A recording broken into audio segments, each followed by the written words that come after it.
کی غیبت کی جا رہی ہے اس کے درجات بلند ہو رہے ہیں. جتنی اس کی غیبت کی جائے گی اتنا ہی اس کے ثواب میں اضافہ ہوگا.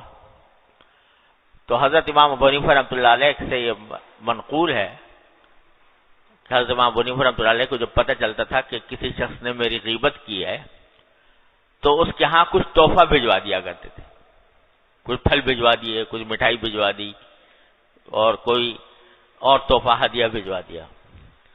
لوگوں نے پوچھا حضرت وہ تو غیبت کرتا ہے, آپ تحفہ بھیجتے ہیں؟ کہنے لگے وہ تو میرا محسن ہے, میرا محسن ہے کہ اس کی غیبت کی وجہ سے اللہ تعالیٰ مجھے اجر و ثواب عطا فرما رہے ہیں, تو لہذا میں اس کے اس احسان کا بدلہ دے رہا ہوں کہ اس کو مٹھائی بھجوا دیتا ہوں, اس کو پھل بھجوا دیتا ہوں, تحفہ بھجوا دیتا ہوں.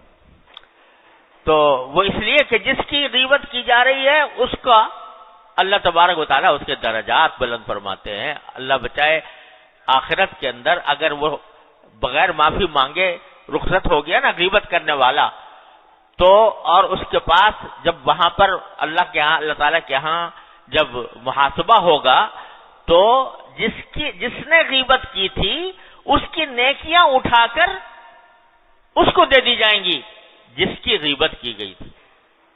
اللہ بچائے. تو اس لیے بھائی یہ بڑا خطرناک معاملہ ہے جس سے ہماری مجلسیں بھری ہوئی ہیں.